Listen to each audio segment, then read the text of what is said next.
As a machinery retailer, we take back in part exchange many different types of machinery, from the weird, the wacky and the wonderful. But sometimes, just sometimes, we're fortunate to see something a little bit special.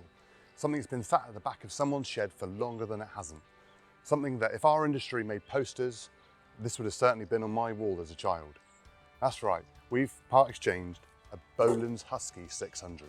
This golden oldie was produced between 1962 and 1965 and was a pioneer in its day in the subcompact garden tractor category.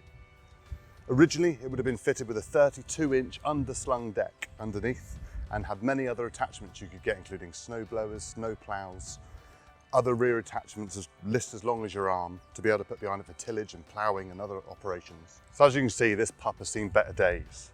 The original mowing deck has unfortunately probably by now been turned into a washing machine and was originally fitted with a 6 horsepower Briggs & Stratton engine, but as in more recent times has been refitted with an 8 horsepower Briggs instead.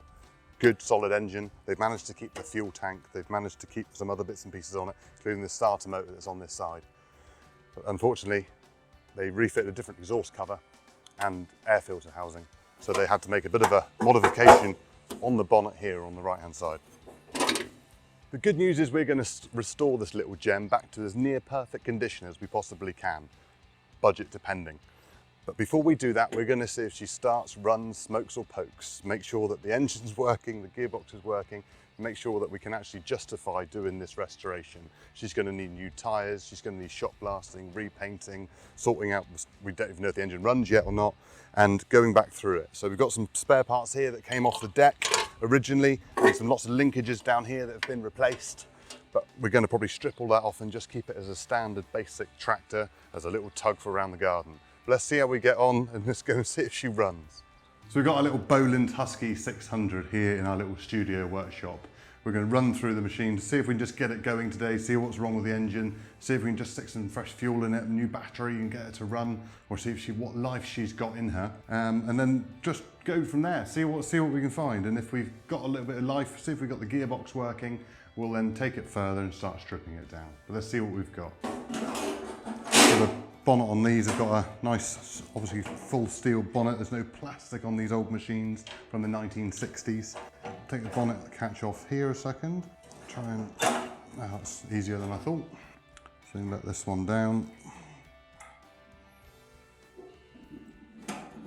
So we've got an industrial plus 8 horsepower Briggs & Stratton engine, which, well, according to the registration plate, that is a 97 made machine. So this engine was replaced probably late 90s, early 2000s.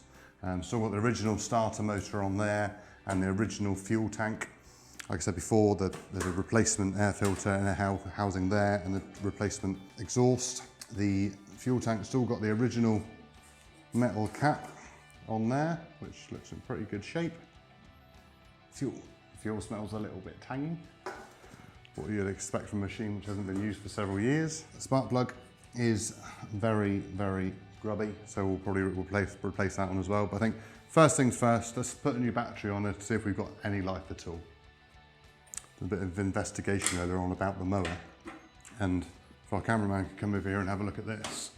The mower was actually reasonably local to us. It was originally supplied by someone called Henry Kelland and Company back in the 60s, and with a little bit of investigation, that's now under a different name, but based in Bridgewater, only about an hour and a half away from us. So by the seams of it, this mower hasn't actually travelled a great distance in its life, whereas some mowers we do see have travelled miles and miles. So hopefully this battery will fit. It's got a 895 battery and should slip in there quite nicely. We've already charged it in the workshop to make sure it's all ready to go. Got there, we have, might work out better if I work out what, oh, well, that's the earth lead, that's fairly obvious. Just literally grounded to the side casing there on that little nut and bolt. Hopefully we've got enough to reach over to the other side, even if it's only temporary. At least it will let us show us what we've got in the old girl. Probably want an 896 battery in here instead of an 895 with the terminals the other way around, but this will do for the time being. Most common battery we fit is probably an 896, but this is an 895. Fairly common on most garden lawnmowers. These are just two 10mm nut and bolts. which I was expecting to be 3/8, being the age of the machine, but probably they've been replaced at some point. It's on there. So let's try and work out what everything does. So Mr. Cameraman, we'll just come over here. What we've got on the front, got our choke levers. Being that it's been a replacement engine, we've got our choke there, and we've got our throttle there. So they have been wired in. Come around back to the other side here. That choke one now at the front, that is the choke. Still sort of works, but doesn't work on its own. It needs a little bit of assistance. So if we put that up to choke, and then the throttle, is that, no, that one's seized. Oh, no, it does work. It's got a little bit of life there. Put that up to the top. There we go. And we'll see, just check the oil. Make sure there's still some goodness left in her. Yeah, plenty in there for what we want to do for the time being. So that's fine. Well, let's see if she's got life. Before we put any fresh fuel and drain that out, let's see what she's got in her. So on and off, I'm presuming, is that little switch on the right hand side. And then we've got our start button. Oh, hello.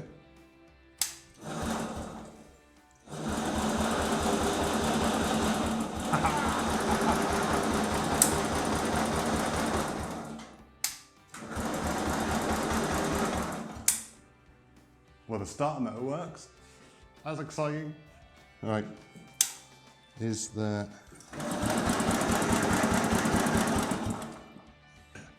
Look at the size of it.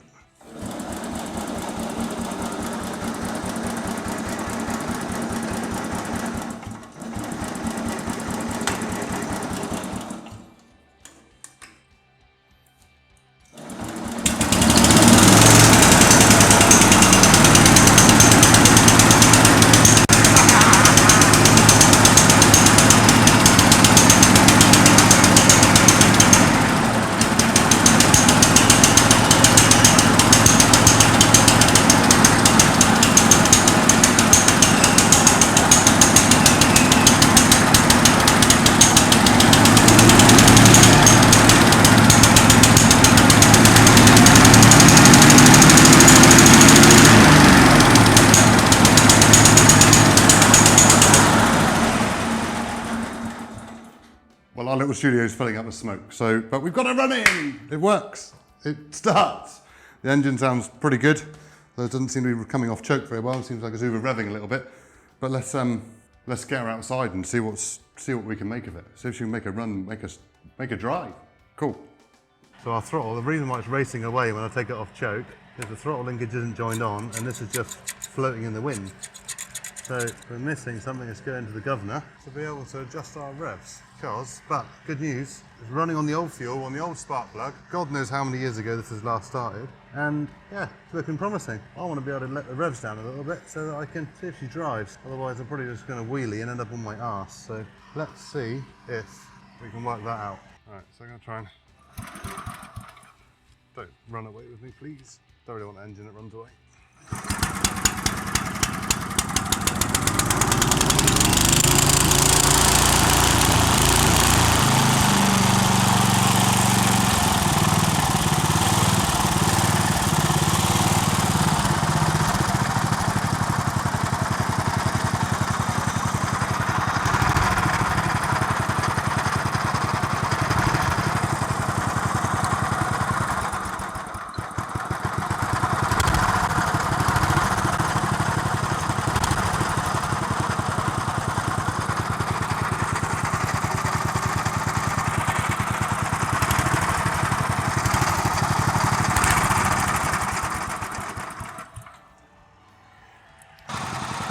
Let's see if it drives.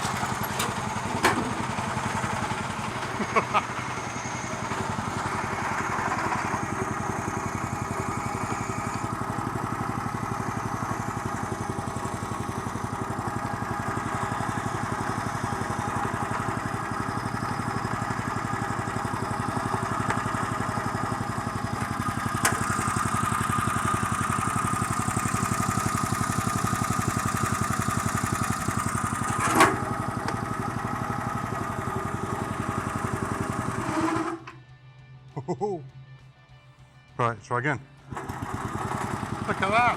Sweet as a cherry. trying to go. Reverse. There we go. Push start.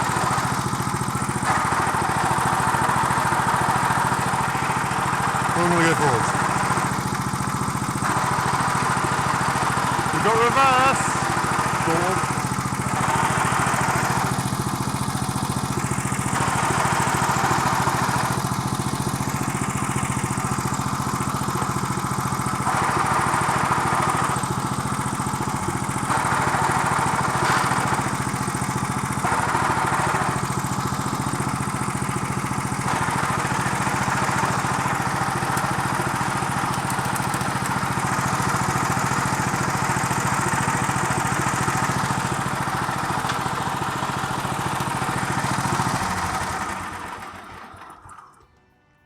So we've got an engine that works on 10-year-old stale fuel. It's obviously back when they used to be able to make fuel. It's on the old Champion plug.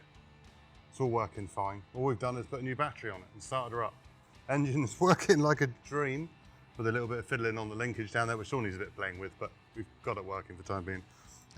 We've sort of got reverse gear and we've sort of got a little bit of forwards, but the belt is old.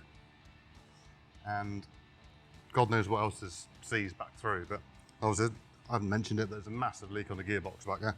So it might just be a case of fluid or something like that, but we'll dig into it. Let's go and have a look. I'm quite positive. The engine is sweet as a nut, which is a bit of a shame because I was looking forward to an engine rebuild, but instead, let's do the difficult bits where we're going to struggle to find any bits or anything for it. But we'll have a go, take it apart and go from there. So there's neutral. And then you've got, yeah, that's reverse, first, second, third. So everything seems to be moving okay underneath. If I put it in reverse, which is that one up there. See, that was moving at the same time, which maybe it's supposed to, I don't know. I can then, yeah, there's resistance on there. If I put that back into neutral, I can turn this shaft. No, that's not quite neutral. There we go. There's neutral. So I can turn that quite easily. And then pull it back into reverse, and yeah, and I've got. In fact, everything seems to be locking in and going in gear, one way or another. For some reason, it's not driving back up here. Pulley above, pulley on the engine comes off the crank, comes down to this one here. So that spins like that, and then goes onto a shaft going back through there, straight into that gearbox. Obviously, as you can see here, we've got a lot of weeping mess. So I guess we've got a seal gone in up here. Everything seems wet down the bottom, but obviously trace the oil back up through. It looks like it's coming out of here where the main shaft goes into the gearbox. So it's going to be a case of stripping that gearbox down and seeing what's going on, so we can find an oil seal that will fit in there. Shouldn't be an issue. Push the brake down. All the brake seems to be working. Back into neutral. And the brakes are on here. See that brake there, look. Coming through. It goes straight onto the other shaft, comes out the engine. And then there's another one here on the clutch system there. So that kind of knocks that out, but at the same time, that one knocks the clutch out up here inside. So if you push that down, it releases the belt tension up on that pulley. So you've got reverse there, first, and then back to neutral, second, and third. And then you've got your PTO engagement clutch there, which would have been for the mowing deck when that used to be on it.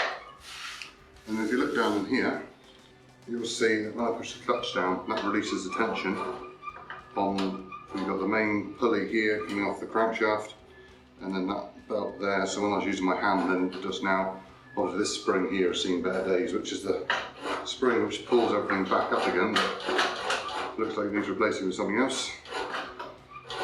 It pulls everything back up tight on the clutch. So that seems to be where the issue is. But we've got a bit of belt squeal. Obviously all the pulleys are really rusty and everything's all binding up.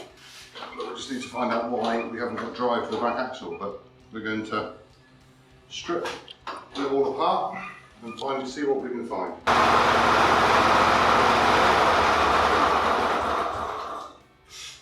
Cool.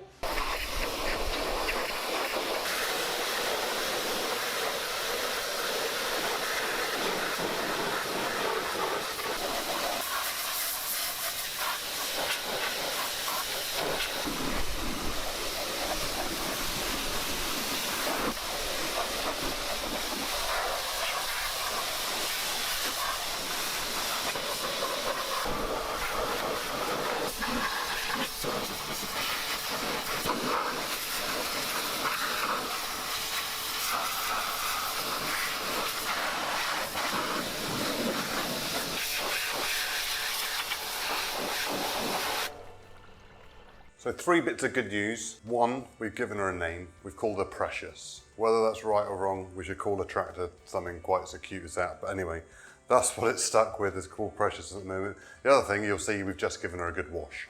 We might as well just stick her through the pressure washer and get off the worst of it that we could. So we've done that. The other thing, do a bit of research last night, I have found, hopefully, the reason why it's not driving. So on the back of the tractor, down here, there is a little pin which goes into the rear wheel. I thought that that was a diff lock, but it turns out that's what locks it into drive. So hopefully, that pin is quite seized, use it in there fairly solid, but we're going to try and put that pin back in place, and then we're going to take her outside again, and fingers crossed, it drives. If not, then we'll look into it further.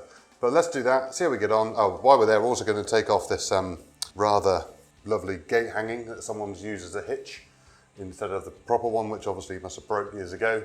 We can also then get to the oil plug there to be able to see if there is actually any oil left in it, because as you can see from underneath, it's still coming out. But so there's that seal gone obviously, but we'll work that out later on. But let's just see if we can get it driving first, so at least we can make a bit of a plan. Okay, let's do that and we'll see how we get on. Yeah, so someone's used this gate hanging here to be able to obviously hitch on a trailer or something.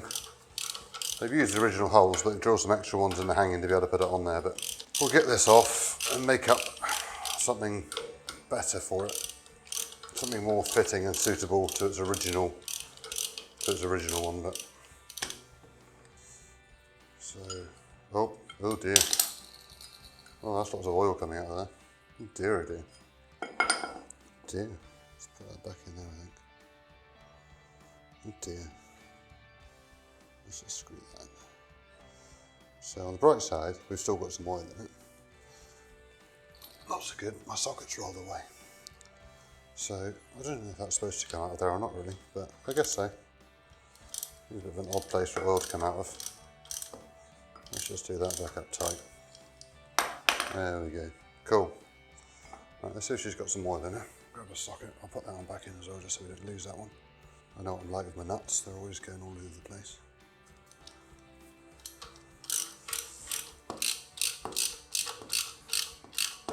Right, that'll do. Right. So if oil pours out of here, that's not right, because that's your fill level. This is where you put the oil in on the, oh dear, oh dear, oh dear, oh dear. Oh dear. What's going on here, James? I have a feeling the fill level is supposed to be there. So someone either topped this up too full of oil, or I've got my information wrong. One of the two. So back to the drawing board with regards to, oh, another bit of good news is I've found the original manual for this tractor. I found it online, downloaded it, printed it off. It's not very clear, but that's where I found out the information about this, about the old pin there, the freewheeling hub, as they want to call it. So I found out about that, but I don't think there's supposed to be that much oil in there. So hence why that seal up there. Let's get that pin sorted and try and get it to drive. All right, got some lube here somewhere. As if by magic. Spray that in there. Get it in round. Give that a bit of a knock.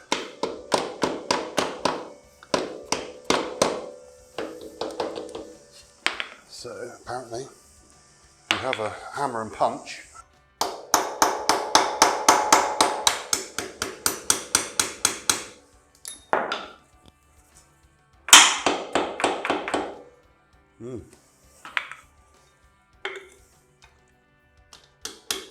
Yeah. Not as easy as I thought it was. We have a pin. Ooh. Nice and rusty. Let's get this lined up. What floats and what doesn't here. So if I go around like that,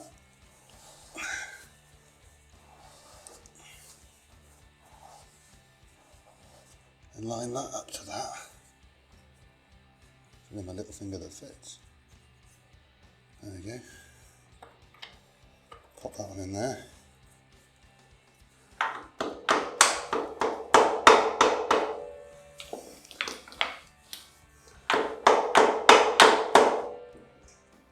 Oh.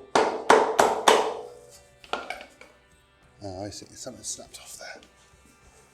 So it looks as though, let's get a bit more light on that. So yeah, the casting of the freewheeling hub looks like that used to go into there and lock in. But if you look there, there's a bit of rough metal there. So the casting's actually come off. So that's going right through to where it needs to, which is good.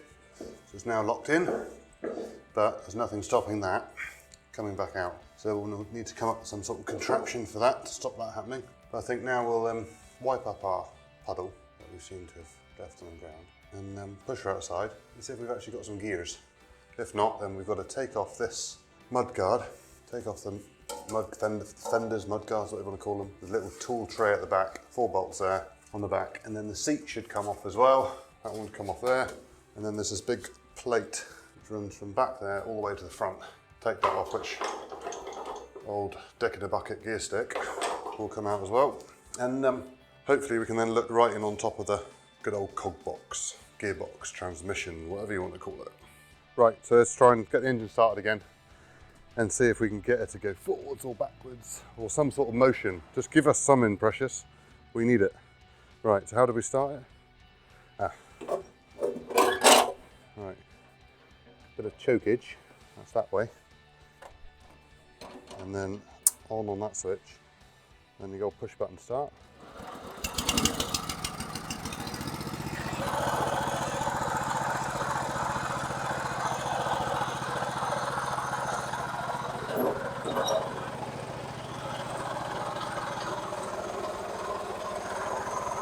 We're locked in. Locked in.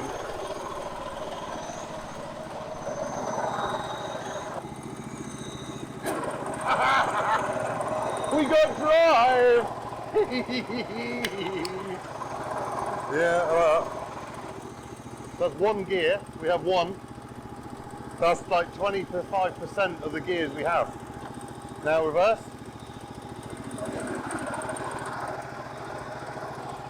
We have reverse gear. Reverse is good. Gear 2.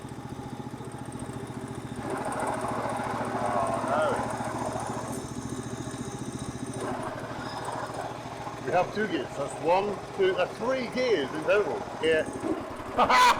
We've got 100%. That's 4 gears. Although we got 4 gears. Follow me, Mr. Cameraman. We're going for a drive. Quite fast. Feel the wind in my hair and everything. Put my glasses on just in case I meet any other road users. Good. Good, we're going to turn it. It works. Look at this beautiful machine. Just go all day. And they're waving to our passers-by.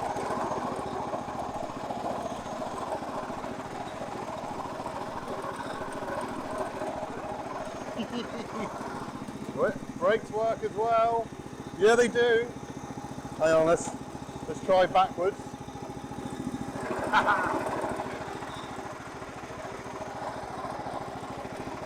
We're good to go. I'm very happy.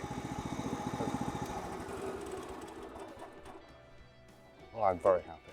It's working. We got 100% of the gears, all 4 of them, 3 forwards and 1 reverse. The engine works, the gearbox works. I don't know what's going on with the oil. We'll have a look at that later. It's fine. And yeah, so I think we're good to go on a full restoration. See if we can get her back to looking like she should have or did however many years ago. How many is that? 50 years? Nearly 50. 47 years ago. This was made. 47? 57. I'll work that out. Anyway, we've got a working Bolens Husky 600. It starts, it drives, it smokes and it pokes. And yeah, let's see where we take this going forward. We're going to get it stripped down, take it all down, get it sorted, get it looking like a golden oldie like she should. See how we go.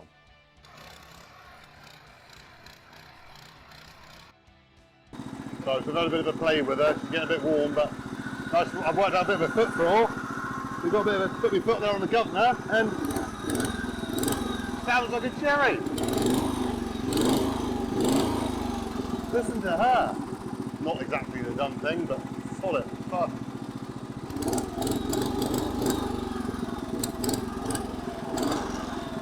Anyway, I'm being a bit like a kid with this, so we're going to have a little bit more of a drive before we start taking it apart. Just, you've got to make the most of it while it still works. Know me, when I put it back together, it won't work, so let's make the most of it.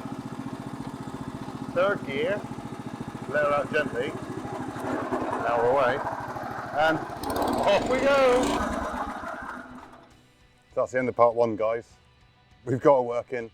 Let's, well, we'll see you in part two. See what we've done, see what we're going to do, we'll work out a bit of a plan. Thanks, Finn. Hi guys, welcome to part two of the Bolens Husky 600 restoration. If you haven't already watched part one, pause this one, go back and watch it. We've got some nice little funny bits in there. We get the engine running, we get all the gears working on the gearbox, and we're really happy at what stage we're now at with regards to getting this little pup restored. So yeah, really happy. In this episode, we're going to strip apart, take the bonnet off, take the engine out, take all the easy bits off, and so we've got a pile of bits and pieces that we can send off to the shot blasters to be shot blasted and to be powder coated in the beautiful gold that she deserves to be. So we're going to whiz through that, we're going to speed up some bits and see how we get on. Right, happy watching. So what we found on the side of the engine, obviously is the big old starter motor that's on the side, but there's a belt that runs from the starter motor up round on the main pulley there where obviously a recoil starter would be. But the belt has started to come off and it's probably seconds away from falling off. So if we show you around on this side, as you'll see here, the belt for one is turned upside down, and on this top pulley, up through there, it's come out of the pulley recess where it's meant to be, and it's just balancing on the top of the pulley. But what we have seen is that this pulley here is not square and straight with that pulley. Obviously this has obviously been modified because of the replacement engine, but we need to work out why that's happening. And so if you're looking from this side, you'll see that that pulley is not in line with that one. So what we're going to need to do is adjust this, because it's also not just in line, but it's also, instead of it being there, it's like that. So that's causing that belt to come try and pull off and keep twisting. So we're going to take this belt off to start with for one, so we can get to the bonnet catch. And literally, there we go. It wasn't very far away from coming off when we were driving it around in the first episode. There we go. So now we're going to take off these bolts and get the bonnet off. And then probably starter motor will be next. Let's do that. Right, so let's get this bonnet off. Let's go out, mouth. Love an R-clip. It's always a finger biter. Let's put that over there. So these little pups will come off. I don't have any, so I can't. We'll go and get some in a minute. A bit of lube. I like spraying a bit of lube around the place. This bonnet's probably just going to end up on the floor in a minute. The old hinge along here is just been pulled by doing what I'm doing. I'm just leaning the bonnet down on it, so we're going to have to straighten that out. But the actual hinge bit itself looks quite straight, so. And then we're going to have to re-weld that on there. Me with a welder. It's alright, it's okay. Just expect some bird splatter. We're also going to put that back in. So where they've fitted that around the top of the old exhaust and air filter, they obviously had to cut this up to allow to fit that in.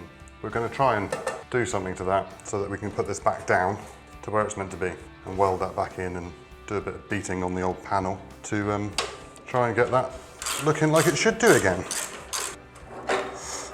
Well, they're longer than I thought. I'm just going to put that somewhere safe. Let's see what we've got the old engine jobby. So I'm going to take the starter motor off now.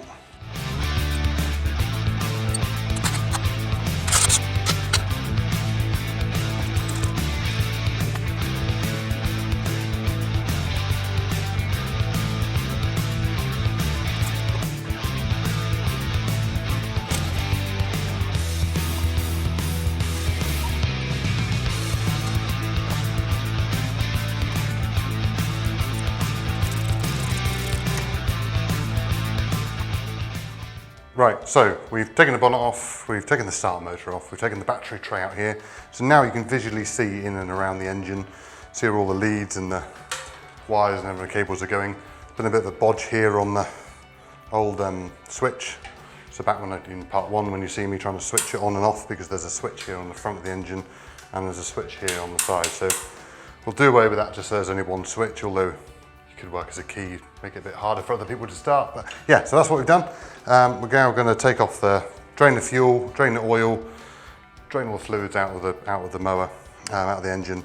And so then we can just take the engine off as one big block. And then we can go down and have a little bit more of a look. See what we've got in there. It's dark, very dark.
Right, we got a little bit more stripped down. We got down to the engine. Engine's loose. We can get it off. Just going to pump the oil out of it. It's one of my favourite jobs. Obviously, none of this draining out oil. We've got one of these lovely oil pumps, which is cool. Just literally take the oil cap off, pump it, push it in the hole and pump it out. They don't last forever, but it's a lot easier than it is trying to put a funnel underneath and drain it out, or undo the bolt and then oil goes everywhere all over your mower. So put the oil cap up there for a minute. Just literally pull out the hose, pop it in the bottom, pop it in the bottom. I should say that. Anyway, right, and then whoa, pump it up. You got to pump it up, and hopefully there we go. Pull oil up through, he says. Why is it not working? It always works. What? I'm confused. I'm going to start like that doesn't want to work. Take two on the oil sucker. They're great, love them, but like I said, they don't last forever. So I've been up to the workshop. Apparently we've got two, one that works, one that doesn't work. Shows you how much I'm in the workshop. Anyway, really good. All you do is pull out the pipe, pop it in the hole, and then whoa, pump it up. You got to pump it up. And the oil goes up through the tube. As simple as that. And that's what should have happened the first time. But no, there we go. What it is to be on camera, eh? But there we go. Keep pumping it up. In the workshop, we just leave that then for while we go on and change the spark plug or air filter or whatever, while that's sucking all of the old, beautiful black stuff that's been in the ground for many years and then been put in an engine. There we go. Put that one up level there, right, he says. There we go. Put the engine level, make sure it gets everything. Pump all that through. So once the last little bit is out, we just wiggle the piping around there. You won't get out all of it, but you'll get out most of it, rather than it going everywhere. Push it around, once it stops sucking, give it another little pump. So you can hear it. Can you hear it? Beautiful. There we go. Pop it in there, extra little pump. suck up any residue in the bottom of the pipe, and there we go. So, stop in a minute, it's fine. Anyway, engine's off. We should be able to literally go, yay! Have an engine. A beautiful little Briggs & Stratton Industrial Plus engine from 1997. It's cool. On the inside of the bonnet, the original engine plate from the original engine has been put on the inside. Whether that was deliberate or not, I don't know, but yeah, we'll have a look at that later on in the videos. But there we go. This pulley here on the outside, this cover, and that is all original from the original engine as well, which I only just realised. It's all gold, so there we are. One engine out. Hang on, you know what I'm going to do? I'm going to put that oil cap back on. There we are. Cool. Put that to one side. We'll see you in part 2, girl. Sorry, no, part 3. This is part 2. James, you're getting confused. Right then, Sir Cameraman, let's have a look in here. So here we have the inner workings of the machine and the clutch. So you've got the clutch pedal there, which push down, releases the idler pulley there, which lets the belt go slack, and then that one back up and in engages the belt to be able to drive the machine on this big pulley down here.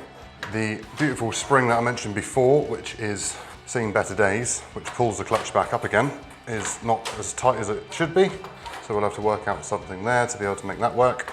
And it's being held on by a cable tie. But as the saying goes, if you can't fix it with cable ties, you're not using enough cable ties. So obviously we haven't used enough cable ties. Anyway, we'll get that done. In on here, in the inside, there is some bushes gone on there. We'll have to work that up and down, which then joins on to the PTO clutch, which is there, which moves that one up and down, which obviously used to have another idler on. Oh, doesn't do anything at all. So that's just floating in the wind. Oh, still a bit of spring there though. But yes, that's all going to have to come off. We've got the push button starter in there and behind that one, and then I guess what you do is your regulator up there, and take all this off here, straighten it all up, and go from there. So there we have it. You can go down with your steering down the bottom in there, if you can see that in there. Going down through, get all that taken apart. Let's see what's going on.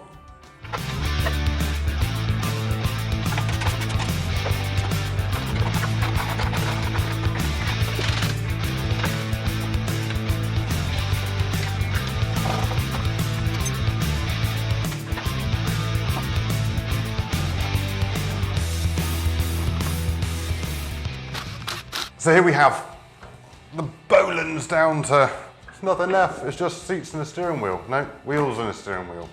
And a bit of chassis and a gearbox and some linkages and stuff. But anyway, we've opened up the back, opened up the gearbox, transmission, whatever you want to call it, and we've found that someone's been in here before, surprisingly enough. But we've got some nice little welds on here. But let's have a look here. Let's go inside. We've got our gears going forward and back. As you can see here, someone's been in and made a bit of a selector on there, welded that one up. Which might have been the original, they just welded it back on maybe it came off once. Who knows? But I don't really know what this does back here, why it comes out so far there. So it's quite interesting. If any of you guys know, any of you Bolens experts, I'd love to hear what's going on back here. Because I'm guessing, obviously your worm gear there, which just goes on to your axle. And I understand there's a big brass gear in underneath that one, which that drives. Then you've got it coming out the back. Does that mean you can put a PTO back there? Does that mean you can put someone else on the back? Is that just literally access to be able to get it on and off? It'll be interesting to find out if anyone's put anything on the back of that.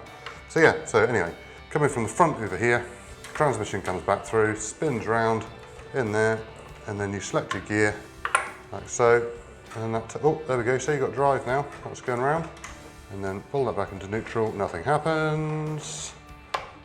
So that should be reverse. Yeah, there we go, look, there's reverse. That's turning all that round, back into neutral, nothing happens, and then that's first. There we are, there we go. Just trying to go forward, I promise. Right, so everything is pretty nice and tidy in there, but yeah, the oil level I think is too high. Before, like I said, the oil level should be on the old, below that plug there. But I've got in my instruction manual, which I managed to download, it does tell me how much needs to go in there. So we're going to drain that out in a minute, suck it out with our beautiful sucking machine, and have a look in the bottom, see if we've got any nice iron filings. and bits and pieces, make sure there's nothing else untoward that we weren't expecting in there. And then, yeah, what's everyone's opinion? Should I just hand paint the frame, or should I strip that right down and have it all shot blasted properly? Should I cut a corner or shouldn't I? Probably not. Anyway, see what your thoughts are, it'd be great to hear.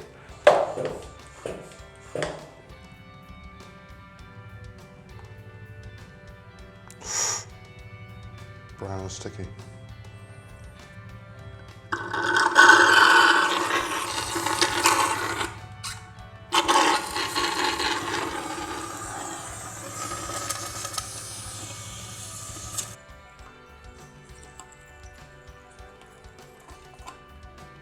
So we drained the oil out of the back of the gearbox, and I took the plug off the bottom just to get all of that out of the bottom. So look, we'll just have a look on camera a minute. I'll put a screwdriver in there and just see look at that, it's just literally like thick grease in the bottom of that gearbox. So how deep that goes, how deep is the rabbit hole?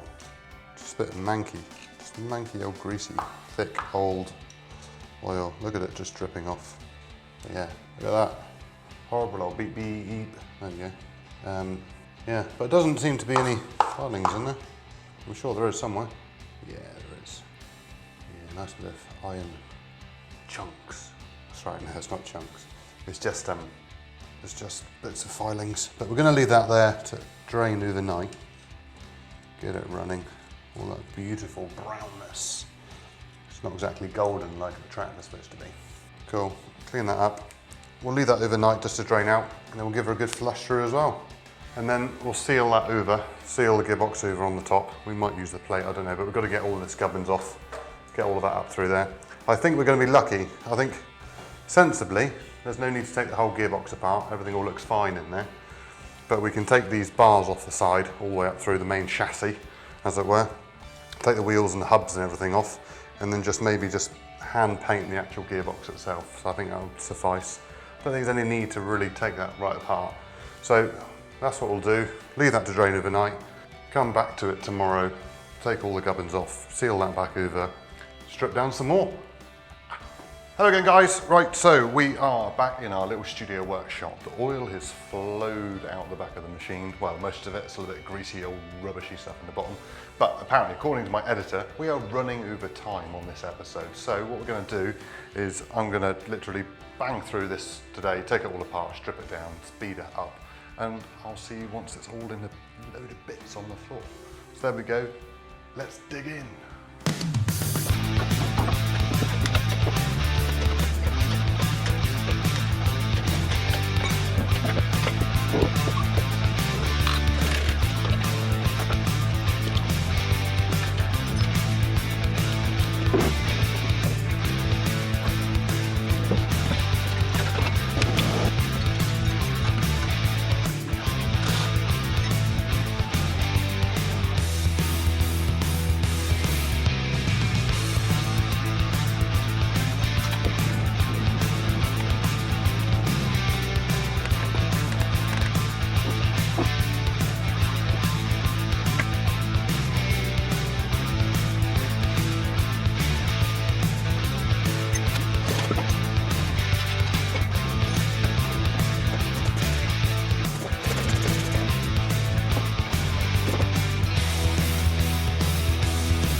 So guys, the little Bolens is now into too many pieces than we can count.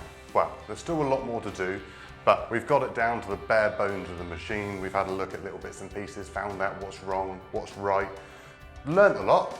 I learned a very lot. There's lots of bits like this that I can't undo, but I think we've been pretty lucky with how everything has come apart. Nearly every single nut and bolt is just undone as if it was only put on there yesterday. So yeah, really fortunate. Half a dozen were a little bit of a pain, but pretty good, pretty good. So now we're going to sort through all the tin work and what needs to be sent off to the shop blaster and powder coated and everything like that. So we're going to sort through that, do a bit of tin work repair where we can. We're only going to do it ourselves. We're not going to get too carried away with it, but at the same time, we want to make it look right. So we're going to make it look right. Yeah, little bits like that, take that, got to get that off, but we're going to get up the workshop, put the old oxyacetylene torch on it and pull that bearer, pull that pulley off, because that's well on there, that is. And someone's been in there before with the Allen key and rounded it all off. So going to take it up to the workshop and do that properly. Gearbox wise, I'm quite happy with everything in it. It all works, we've seen that already. So I'm not going to take that apart. The gears in there, there's some gears which are obviously where people have been ramming it in first to reverse. You can see where the gear has started to wear off, but I'm not worried about that. There's plenty of meat left on the gear for when it does select in. So that's all fine. So we're gonna clean that down by hand and we're gonna paint all that by hand. So that's all fine. Engine wise, good old Industrial Plus. We're gonna take all the bits and everything that holds on everything for the Bolens, take all that off and get that shot blasted and powder coated. The main cowling, what's your thoughts? I think I should probably paint it gold, but I really want to probably keep it red because at the end of the day, it's not the original bit. A few people have asked us, are we going to keep this engine or are we going to change it? We're going to keep this engine. It works, it does a job, and it's 2 horsepower bigger. I know it's not original, but it's fine, it's going to work. But over the weekend also, I'm going to try and work out what we can do with the exhaust and the air filter housing. Air filter housing being the harder one to work out, but I've got some other scrap engines around, so we can find, make that down there a little bit lower, so we can work that under that bonnet, get the bonnet welded up, get all that beat out with a hammer a bit. I've already found some new tyres, and they're in stock with our supplier, so we'll go down there and get them next week and whack them on after they've been powder coated. And yeah, that's cool. Guys, that is the end of part 2. We will see you in part 3. Hello everybody and welcome to part 3 of our restoration. Today we're on the engine, the beautiful little Briggs & Stratton Industrial Plus. All 8 horsepower of her. I've had a few ideas and I've had a look around in our scrap shed to see what we can find to be able to sort out the air filter and exhaust issue, to be able to lower this down so that our bonnet can be back how it should be. So we can lower the exhaust here, which I think is going to be reasonably easy because we should just be able to take that cover off and the exhaust to be low enough. My concern there is it going to be too close to the bonnet so then it gets hot and underneath? So shall we take off that muffler and let the exhaust come out the side and up like a traditional tractor? Make it look quite cool. I know it's not original. A little flapper on the top going pop, pop, pop, pop, pop. I think it'll be quite neat. The harder bit is the air filter housing. So we're just going to whip that off a minute and then we'll have another look.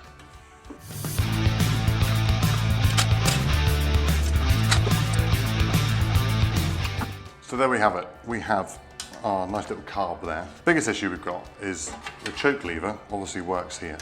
I've looked around to see if we've got a different butterfly that we can work into here to have a different one so we can put on the cable onto there instead.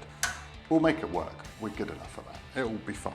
But I think we're going to have to cut this up to be able to lower that down. The way we could do that is obviously replace the air filter, but that clips in here on the tabs on the side. Nice thing about it, the tabs are all the same spacing. So we could lower that down 1 tab to there, which then putting that back on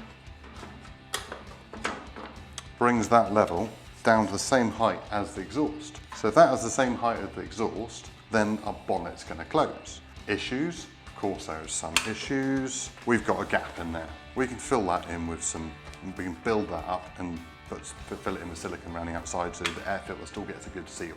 Last thing we want is holes where there should be an air filter. And also at the bottom. So that'll be the case, we'll put a panel over here and build that in. So I'm going to do that off camera and we're going to build that so that we can make that work. We'll then cut the top of this off all the way around there. So we'll lose the top of that, but that will bring that level down so that it'll all fit in under the bonnet. The flap can be closed and welded and we should hopefully work out a way to be able to make all that go together. But I'm going to do that off camera, as you don't want to watch me fiddling around with that, do you? So I'm going to do that. Okay, so that's one job I've got to do. Easy, easy, shh, stay there. Right, the other one, right, I'm going to whip that exhaust cover off a second, just so we can have a look at that. Here we have got a little tiny 6mm bolt.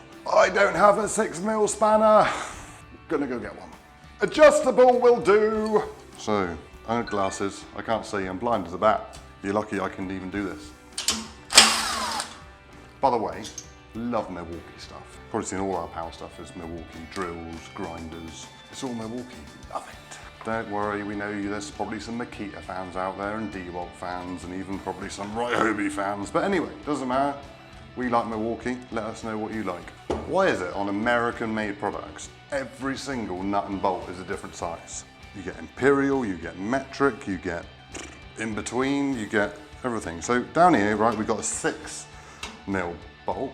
Up here, you've got a 10mm bolt, or 3/8 could have been, whatever I just put in worked. And then round here, you've got another one. Find it. It's a 1/2 inch. What a surprise. Now I've lost my 1/2 inch socket. This isn't going great. I'll find it. Found one.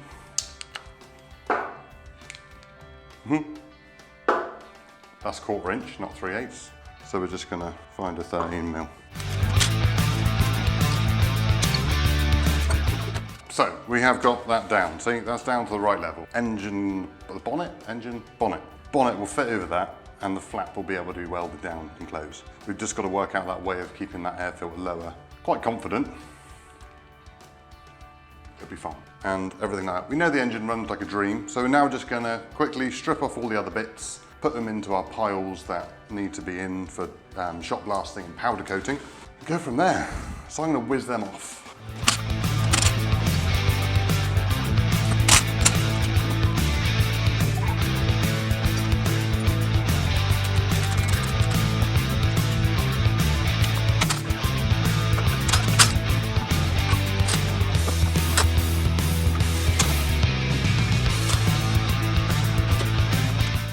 Look at this bod's job.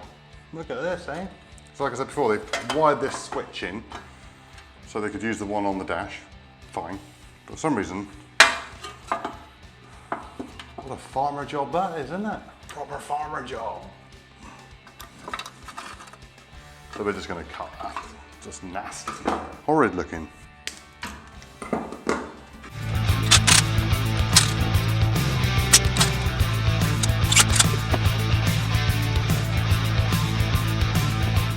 We've taken the majority of it off.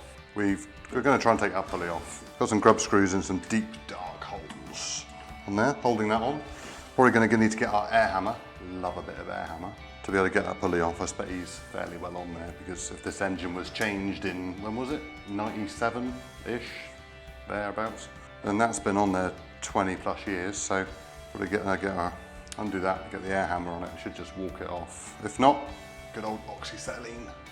We'll be fine to be able to warm that up and pull it off. We'll just undo the scrub screws, hopefully, he says. Too big, still too big, too small. Traction, but probably too much. It's a little bit of play. So what a surprise, it's an American engine, has an Imperial Allen head on it. There we go, engine is stripped down. We're gonna paint that black, by the way, just because black is cool. Absolutely winning color. All these little bits are gonna be all these extra little bits are all going to be black. Even the fuel tank bracket is going to be black. That can go, that's scrap. And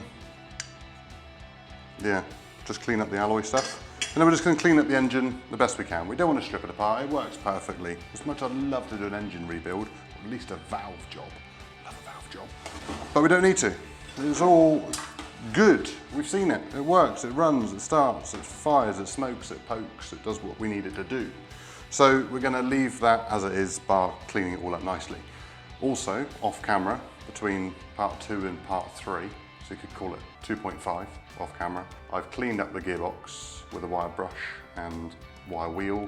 I've sorted out all the tin work, so that is now looking pretty swish. All ready to go off the shop blasters. Next week, we are booked in to go in and sort that out. We're going to get everything shot blast and powder coated what we're happy with. We're then going to bring the, one thing we're not going to powder coat yet is the bonnet. The bonnet is not going to get powder coated until we're going to bring the bonnet back, all shot blasted, fit it on, make sure it's right, weld it up, make sure it all fits. And then we're going to take it back and they're going to then powder coat it then in the beautiful gold that we keep mentioning, and that will sort that out. But I don't want to get it all powder coated and then find out, actually James, you've got to cut this bit or weld this bit or make an adjustment there for it to fit properly. I think it's going to be best to do it that way around, although it's a little bit more travelling, but it will look good on camera, and that's what it's all about. Not original on the mower, but when we're on the mower, when we're testing it in part one, you saw me blipping the old governor over here, like that, to make it rev, because I'm a child sometimes like that. But I think it's going to make sense to have a foot throttle on it rather than a hand throttle. Hand throttle was great because it used to have a mowing deck on it. You needed to rev it at a certain amount of revs. We're not going to have a mowing deck on it. We're not going to have a rotavator on the back or anything else powered. It's just going to be a tractor, a tug, a trailer puller, however many other names you can call it. That's what we're going to do. So we're just going to have a foot throttle so you can drive along, you change gear, bob, bob, that'd be fun. Whereas if you had a hand throttle, it's just all revs and no fun. So cool, that's what we're going to do. There we have the engine in bits as far as we need to go. We're going to clean it all up, sort it all out, shot blast it, paint it, sticker it, do what we've got to do, and right, so that's the engine sort of done. Let's move on to something else. And here we are. So what we've got now is all the bits and pieces that need some work. We're not just doing a paint restoration, we're doing a full restoration. Well, full, 99%, I reckon. Anyway, so we've got lots of bits that need some new little wiggly bits and pointy bits and bearing bits and bits. Anyway, so we've got bits that need extra work, bits we need to take to the workshop to take apart, bits that need new track rod ends. Look, it's got like a wiggly knob on the end. It shouldn't be, it should be more like that one. It doesn't wiggle so much. But they're all going to be replaced. If I can find the proper ones, the right size, whatever, we'll make it fit. But we need some more of them. Track rod ends, tie rod ends, I don't know what they're called. There's probably some technical term. Track rod end. Track rod end, that's the one. So we've got other bits here, all needs cleaning up. This is the brake bit, I think, something like that. Yeah, it's a brake bit. So it's got a little brake pad on the end there, which looks a bit mushed. So we're going to see what we can do on that, whether we just layer up some nice pieces of leather, or I'll try and get some leather from somewhere, or maybe take my belt off and use that. Who knows? We'll work it out. And there's another bit of leather on that bit of brake bit, which goes round the old clutchy bit, which is on the gearbox, on the end of the gearbox still. That clutchy bit goes round on the gearbox there, that brake comes down and grips it. So that needs a new bit of leather there. Someone's replaced it once before with a few rivets. We'll do the same, but just a nice new bit on there. So brakes need re-leathering. Sounds good. And all of the linkages. This is the mower linkage. We're still going to put it back underneath in one form or another underneath. And then we've got the old Dubry What's It, which lifts it up. We're still going to put that back on because I think it looks quite cool. You never know, you might need it one day. Just for a bit of leverage on something. Anyway, we're going to get all that cleaned up. We're going to spray that by hand because even with a heat gun, I don't think we're going to get that off, considering it's been there for 57 years. Did we decide 57? 57. Right. The main pulley on the main drive shaft is, you ready for the bearing movement? Ooh, hoo, hoo. Movie. So yeah, we're going to take that apart and pop a bearing in there somehow. I don't know. But we need to get that off first. And that's going to have to be, I think we're going to have to heat and quench that off and get my old air hammer on the end of it to walk her off. It'll work. Steering bar and gear, pinion, whatever you want to call it, is on the end of that. Get all that cleaned up nicely. I'm not going to obviously paint that because it's got to slide back up through the steering. Slide back up through the steering bit, column, I'll do, to go on there. The battery tray needs a new bit here because it's got a bit of rust on there, so we're going to have to tidy that up a little bit, clean everything up on the wire wheel, make it all look pretty, and then obviously this will go to get shot blasted next week. Any bits I've missed? We've got a bit of linkage, which is obviously something that someone has made up, cobbled together, had a bit of fun with the drill to make it go as well as planned. We'll try and make it a better one. but we'll get there. More track rod ends on there, that's on there. That's on the pedal. That's from the pedal, that bit. That's what makes it do something. So these are a new one on there. These just need cleaning up. These are the little wheel bushes that hold the front wheels on, which came off really easily with an Allen key, however many years ago that was. Anyway, gearbox transmission base plate. We've scraped off all that lovely, what do we call it? Lovely brownness, I think I used as the term. Under there, scraped that off, that's gone. So no longer see of our lovely mushy stuff underneath. Clear that up. Good news, I've saved the gaskets off the gearbox transmission. Can everyone stop questioning me on whether it's a gearbox or a transmission? It's both, depends where you're from. Anyway, so that is the one off the top that goes on the top of the transmission, and that's the one off the bottom. But I managed to save them. They're cool, they work, they're good. Otherwise I was gonna have to use silicone, because there's no way I'd find that again. What have we got? Anything else? No, I think that's it. So we're gonna clean all that up, sort it all out. I'll show you what I've done in part 4, 5, 6, 7, 8, 9, joking, it's not gonna be that long. But we've got some shafts, everything out, clean it all up, make it tidy. So that is the end of part 3.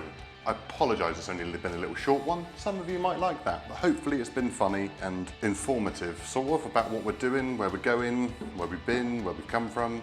And I'm going to do the rest off camera on here, not the rest of the project, but the rest of getting all this sorted out, getting all the wobbly and wibbly bits sorted, cleaning it all up, because you don't want to see me sweat and dribble and swear on camera. I'll just show you the results. So I'm going to see you in part 4. See you later.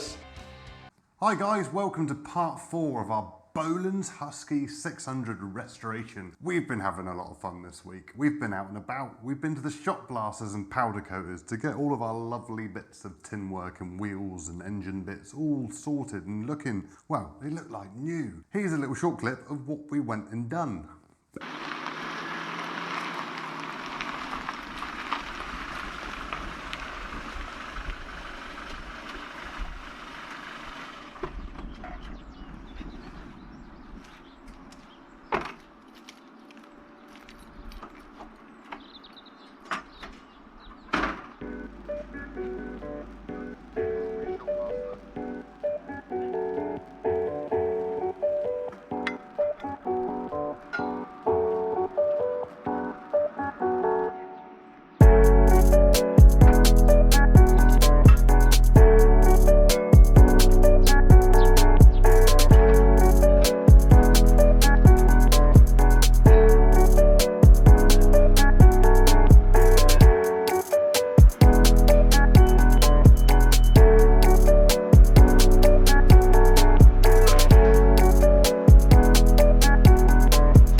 was us at Bucks Engineering. Good friends over there who've sorted this out for us. They've done a cracking job. It's literally like it's just come back out the factory again. I can't believe how good it looks. You wouldn't think that that wheel was fitted to a machine 57 years ago. It's crazy, great. So yeah, highly recommend the whole shock blasting, powder coating, jobby manobby. What else have we done? We have found all of the bits we need for our track rod ends. Amazingly, we had all the track rod ends we wanted in stock in our spares department. So quite happy with that. Haven't had to spend any extra money. They've been probably sitting there probably 5-6 years, so that's great news. Also, the main bearing on the main bit the other day, the wiggly bit that I said about on the old main drive shaft, that needed replacing, so we stripped that down this week. And again, we had exactly the right bearing in stock, so proper pleased. Again, no more money's had to be spent there. Other bits, got the engine cowling bits. We've got fuel tank bracket. It's all looking absolutely bob on. The guys over at Bucks Engineering have still got all the main tin work, all the bits that are going to be gold. They're sorting them out next week, so we might have a little bit to show you. We might wait until we start putting it back on, so it's a bit of a surprise. Make you wait a bit longer, but we'll see. What have we else done? The air filter on the engine. You know, you said in episode 3, part 3, I said about we had to lower the air filter and the exhaust. I've cut, shut, welded, blobbed it back together with the old welder up across it. That's looking pretty good, quite pleased with that. Here's a little clip of me doing some of that.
We've cleaned up the gearbox some more. So the gearbox is looking pretty bang on. Here's a little clip of what I've been doing on the gearbox. With the old, lots of whizzers and wheels and wire wheels and everything.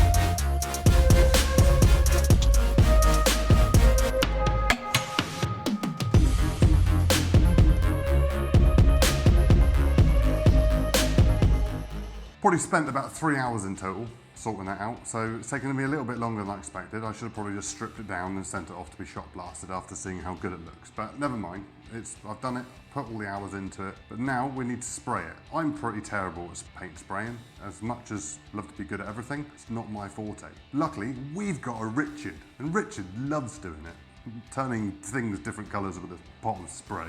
So he's been up there shaking the old cans about quite a bit, so he got a little bit excited, blobbed it all on there, and now it's looking great. So here's a little clip of Richard doing that.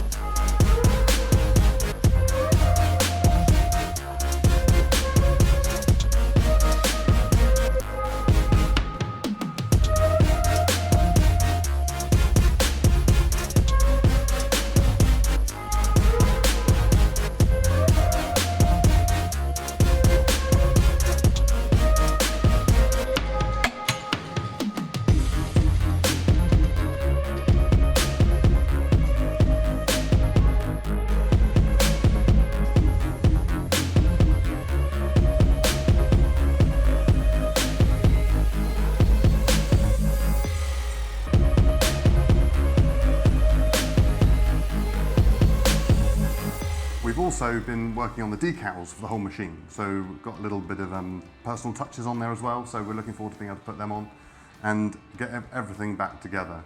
So from next week, we will be reassembling the machine and making sure it all works. If I can remember how it goes.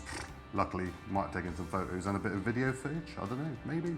That's pretty much all we've got to show you this week for part 4. Next week, we're going to start putting it all back together again, which is just so exciting. Really looking forward to it. We're going to start by putting all the bits together that I've taken apart off camera, so we're going to get all that back together. So hopefully the video isn't too long of me trying to scratch my head and work out where everything went, because I'm going to have to refer to my photos quite a bit because, well, that was like 3 weeks ago when I've done that. But anyway, we're going to start building it in episode 5. So we will see you then. Hello guys, and welcome to part 5 of our Bolens Husky 600 restoration. We've had another busy week in the workshop where we've been doing lots of different bits and pieces on all of the little bits that need doing. So I'm going to run you through what we've been doing. Behind this exciting bit of cardboard, I know, gripping suspense here to what's behind it, but we've got our engine and it looks a little bit different than when you last saw it. You ready? Here it goes. I know, look at that. It's great. It's all black and silver and gold tie straps on the old petrol tank. It's looking cool. So what have we done to it? We have done the air filter housing, which we were doing in the last video, where I was doing a bit of welding on that. So that's all been powder coated. We've got the engine cowling, which as you saw in the last video, which again, it's all been powder coated. We've got the petrol tank on there. We've got brand new starter motor bracket in there, which I've welded up and got all that fixed on. Obviously, there's still nothing down here because I've got to fix that onto the frame somehow, and there was a little twisted bracket before, so I've got to work that out once it's all back together again and on the tubes and all installed. So that's one thing I'll need to do still yet. Spin it around, move these lovely little golden brackets out of the way. Oops, oops, oops, oops, stay still, don't fall off. We've got our main pulley, which came off really easily, went back on.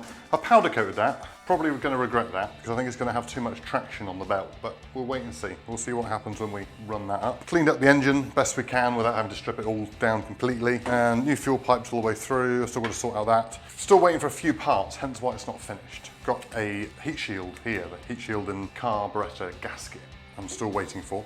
So that's still coming. I've still got to sort out the exhaust, so I've got this nice bit of pipe in there instead of the box exhaust that was on the side, which is all too high. So the air filter is now down lower rather than being up here, and the exhaust where it's up here is going to come out the side and up, or if I work out something just for it to come out the side, I'll work out one or the other, but we'll move on to that once we've got the machine back together and we've got the bonnet on to be able to work out what's going on that. So that's one thing we've still got to do there. I think that's pretty much all. Nice little shiny new spark plug in the top. We're going to have obviously new air filter and everything on there, and air filter housing cover as well. So the air filter cover, where the choke cable used to go into, whoever done it previously with this engine, cut and shut this so the choke cable could go through the air filter. I've ordered a new one of them. However long that will take because it's not in stock with Briggs in the UK, so we'll wait and see when that turns up. Unless someone knows of one lying around somewhere, which would be perfect. But anyway, we'll do that. So starter motor's all been painted black, so it's been spray painted.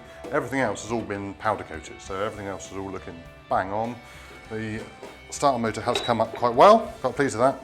That's all working properly as it should. We tested it all up, that's all fine. And yeah, so no, I'm pretty pleased of how cool that looks. It looks so much better than it did before. I think it's going to be more in keeping with the machine, especially the little bit of gold detail on the side. I know the whole petrol tank used to be gold, and so did the starter motor, so did all of this, but we wanted to do it a little bit different, a little bit of a custom paint job. So yeah, quite happy with that. What else have we done? Oh yeah, nuts and bolts. Lots of nuts and bolts. Every single nut and bolt from the project I've put over the wire wheel and cleaned them all up. Someone said I should perhaps replace them with stainless steel, but I thought, well, actually, I like to reuse and recycle and restore and, you know, use everything we've got already. So all I've done is literally clean them all up on the wire wheel and oiled them all. So hopefully they won't rust too quickly. They won't last forever, but they're good bolts. To be fair, they're probably better than the ones they make now. So I quite like them. So we've kept all the ones that are good enough to keep and replacing the ones we need to replace. Same with the back axle. That's all the gearbox bits. All the gearbox bits are in there. Again, everything's all been cleaned up with the wire wheel and cleaned.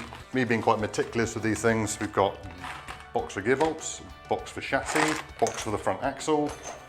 So everything's all been separated, and I think I've got 36 little of those boxes all together, little bits throughout the whole machine. So it makes it a lot easier to be able to put it back together as I come to it. I think, right, cool, on the gearbox, grab the box of the gearbox bolts, and blah, there we go. Put them all back in, screw them all up, do them all up, twist them, break them, whatever. Hopefully not break them, but anyway, we'll pick those bolts up as we go through, bang them back on the machine again. Anyway, today we've got a lovely, beautiful array of bits that have come back from the shop blasters. We've got a little colour issue, but nothing major. It's probably our fault than it is anyone else's, but we'll show you that in a minute. But all the bits down through here are all done. So here we've got the main gearbox plate there. That bit there goes at the top of the gearbox. That's where your gear stick is. This over here as well, obviously goes around the steering column, and that's where your PTO lever goes there.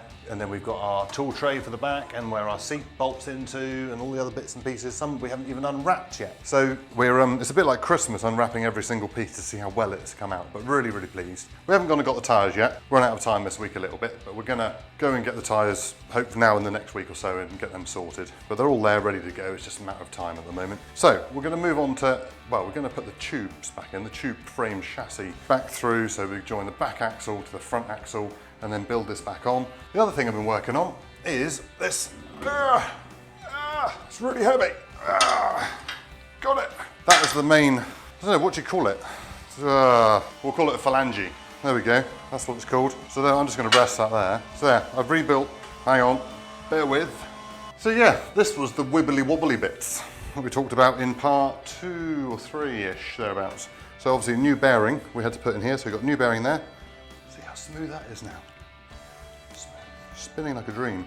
We've got the there where that joins right into the back axle on that piece, onto the gearbox, sorry. And we've got our steering mechanism there. It's all been put back in again. All this has been powder coated. Again, I've powder coated another pulley. We'll find out whether that's right or wrong, but hopefully it'll be okay. If not, then I'll just have to wire brush and wire wheel out the inside of the pulley so that the belt doesn't grip too much or not enough. I don't know, we'll find out, see if that's okay. And then, yeah, obviously the main housing for all this is in the beautiful gold, and all the extra little bits are all black. And I think it looks quite cool. I'm really pleased with how that's all gone back together. So we're going to fit that back on. So down here in the land of the floor, we've got our gearbox and our front axle assembly.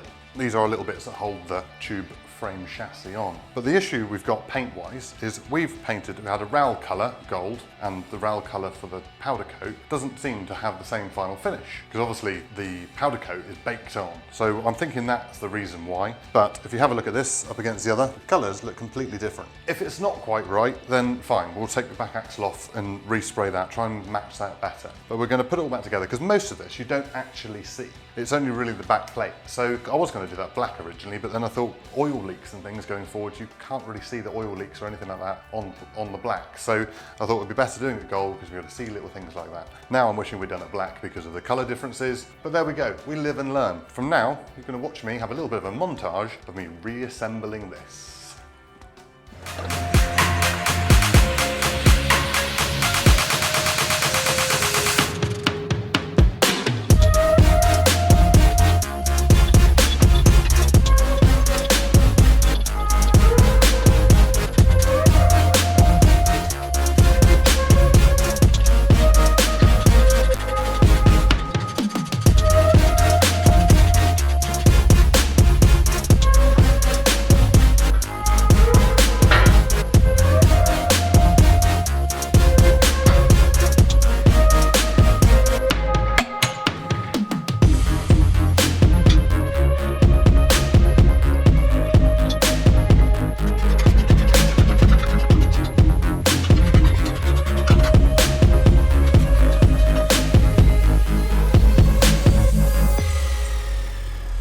Not bad, Mr. A. Not bad at all. I like it. I like it. Look at it.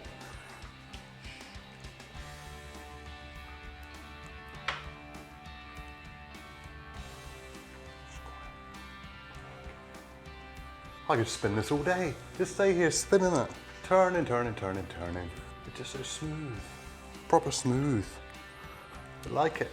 Let's try a gear. Reverse.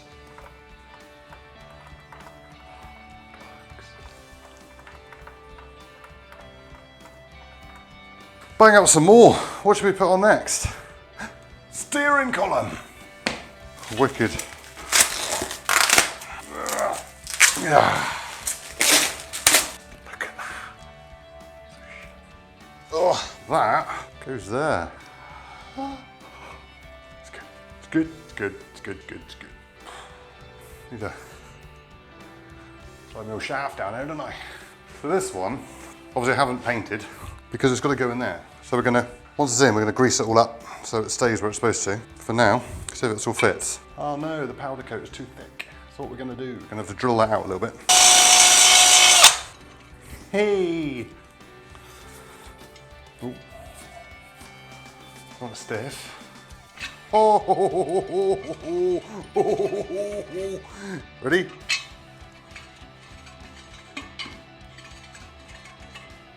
Goes in and out like it's supposed to. Right, go and get the bits for that. We'll put that on.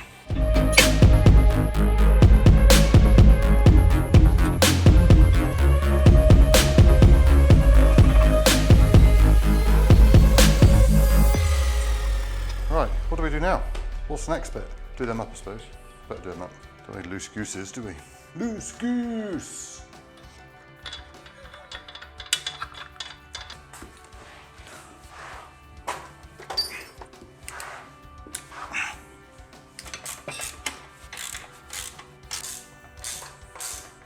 Love lying on the floor, lying down on the job, you know, gotta be done.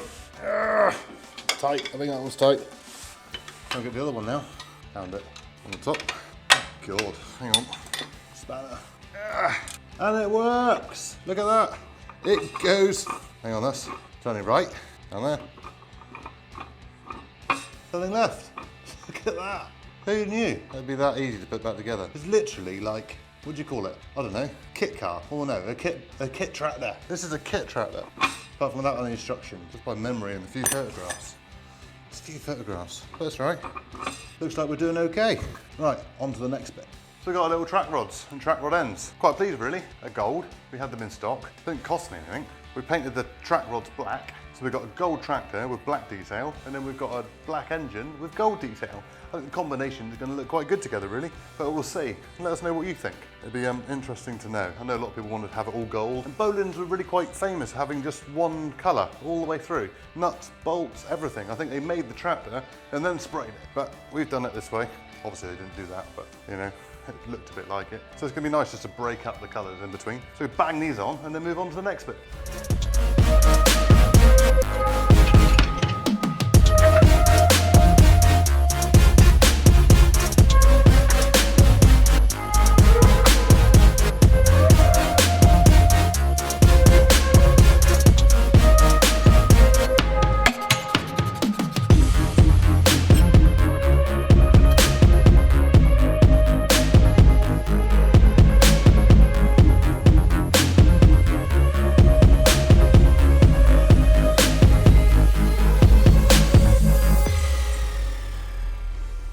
Right, so we sorted out the brakes as well. That's all been done. We've even re-skinned them, repadded them, whatever you want to call it, with leather. Good old-fashioned way of doing it. But we're quite pleased with the results. So we've got two layers of leather there, which is just literally made out of my wife's belt. Please don't tell her. She doesn't know yet. She's probably going to find out the hard way. But there we are. It's on there, and I'm quite pleased with how it's come out. But we'll see how well it stops once we've got the machine going again. So we're just going to whack them on a minute and see how that works.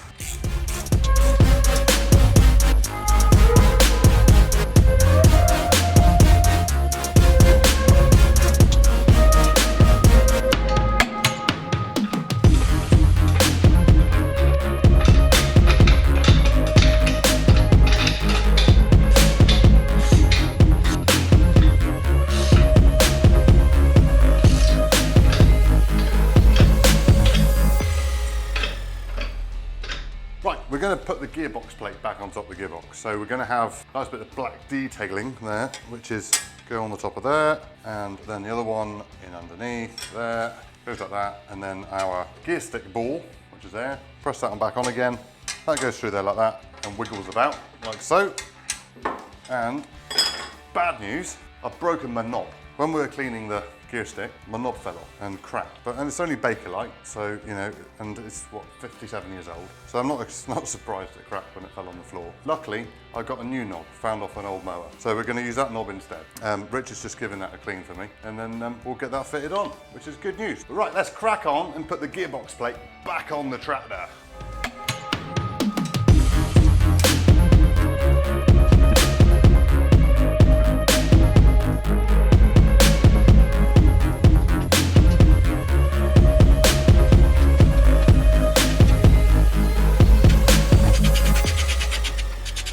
there we go. We have got a front axle, we have a gearbox, we have a steering column, we have our steering shaft. That works. We have our main drive shaft and pulley back in place. We've got working brakes, they're working now, which is great. And we have our gear stick back. Everything is coming together really, really well. It's fitting back together better than I expected, so I'm really, really happy.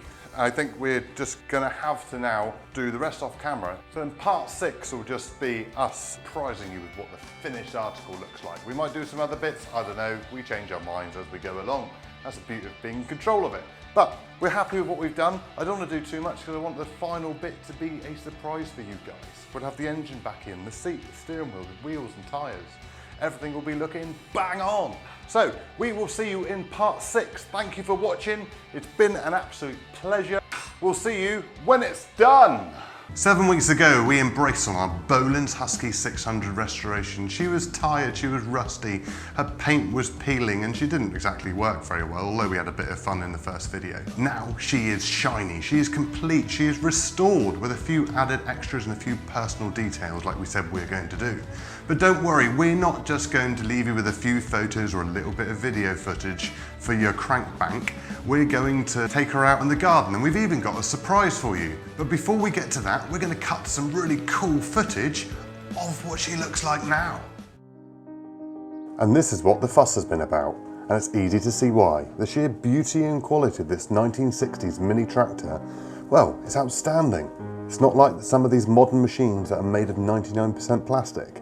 This little bird was built from 100% pure love, joy and American muscle. Far from its modern cousins, this tractor doesn't have safety switches or cruise control. It's simple build with an engine at the front and a gearbox at the rear with a few bits holding it together in the middle. Which really begs the question, why did we have to go and overcomplicate things with so much electronics and technology? As it wasn't the original engine, we have gone with a bespoke paint job and even added our own flair to the decals. We had to alter the engine and get the bonnet to fit, fabricate new starter motor bracket, popped in a few new bearings, a clutch spring, fresh belts and completely new wiring. And due to the alterations of the engine and the bonnet, we have gone with an upright exhaust. But as this tractor did not come with a cutting deck, we have added a foot throttle rather than the original hand throttle. And you'll see why later on.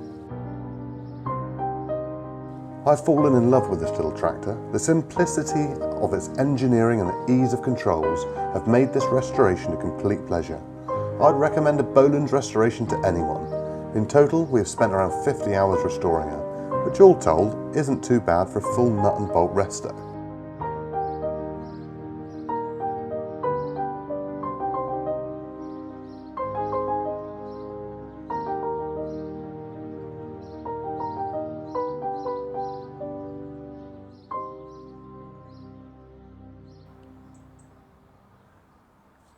So here she is, all done, all sorted, ready to have a play on it. We're looking forward to driving around the garden and doing some other bits and pieces. Don't forget I've got a surprise for you in a little while. But a couple of things we're still waiting for, still not 100% on. One is my exhaust needs a locking nut on it. We're still waiting for that to turn up. And the other thing is the belt on that pulley. You probably remember in the last episode or the episode before that maybe, that I powder coated the pulley and I was probably, shouldn't have done that because the belt might stick. Well, the belt sticks every now and again. So hopefully in this video it won't happen, but it's one thing I do still need to sort out. The time's going on. So what we're going to do, start her up, see what she sounds like. You ready? On. And bit of choke.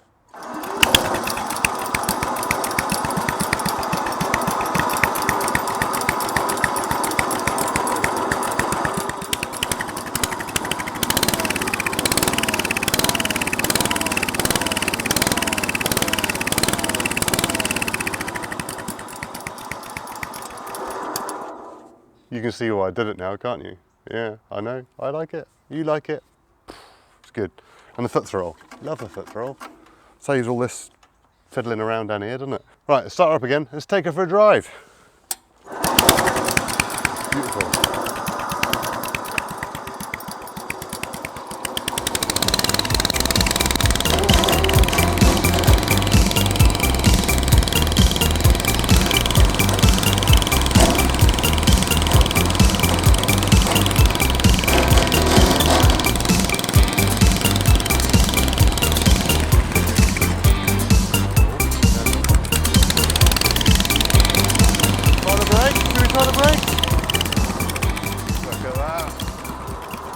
there you are. It all works. It does what it's supposed to do. But watching a grown man drive around on a mini tractor around the garden is a bit boring, really, isn't it? If only there was something we could add to it. Oh, that's right. When I was scouring good old eBay one night to see what parts were around for these things still, I stumbled across an original Bolens attachment for this very tractor. Luckily, it was only about an hour away as well. So I bought it. I spent a little bit more money than I wanted to, but I wasn't going to let it go. It was going to be mine. And you ready to see what it is? Ready? Boom! And there we have an original Bolens snowplow blade. Trouble is, we're in Devon in England and we don't see that much snow. So what can we use it for? Well, I suddenly thought the other day, sometimes when you tip the grass up in the grass heap or the hedge trimmings, you don't always get it in the pile. So we're going to use this as a buck rake. I think that sounds pretty cool. Let's go and do that.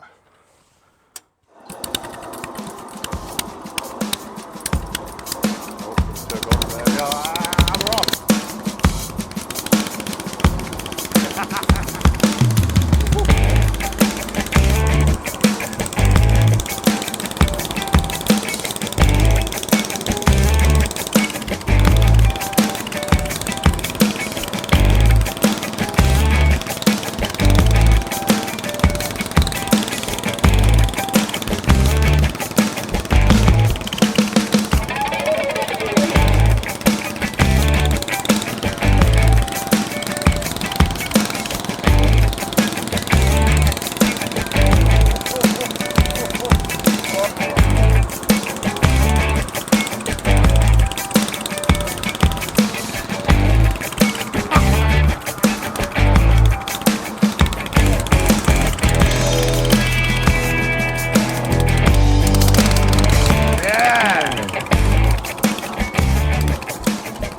Like some sort of shuttle.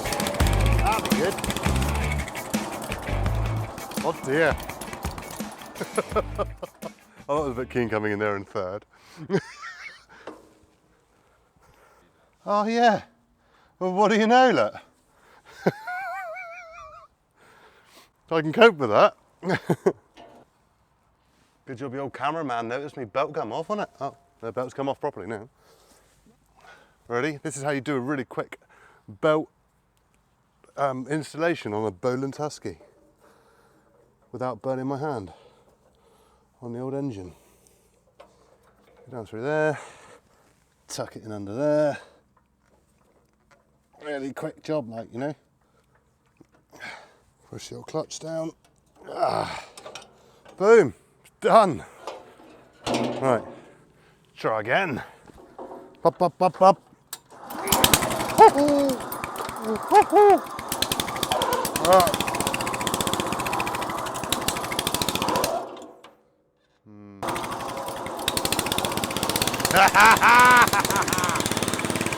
Yeah! Well, that's quite good fun. Luckily, I've got another pile. Let's go and do that.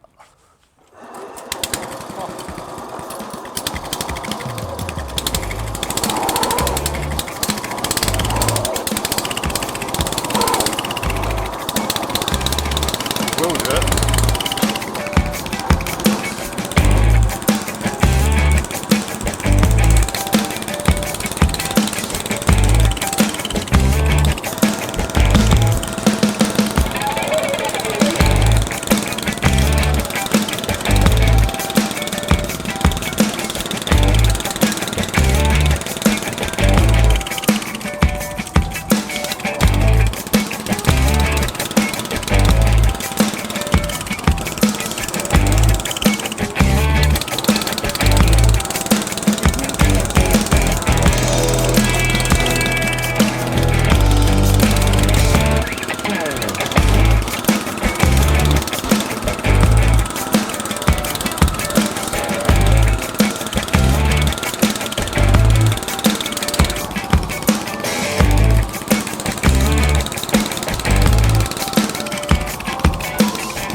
I tell you what, that's not a snowblade, that's a blooming bulldozer. I've got a Bolens bulldozer. How cool's that? Love it, absolutely brilliant. I wonder what else I could use it for. Interesting.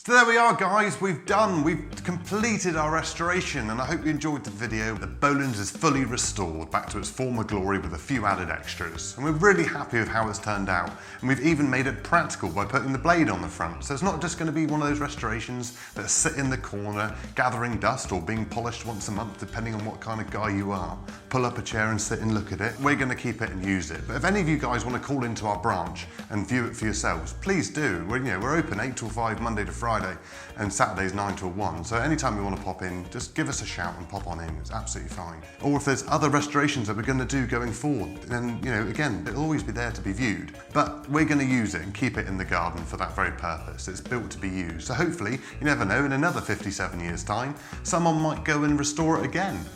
Let's see, we never know. But this restoration is on YouTube so they can go back and view it and see what it's all about.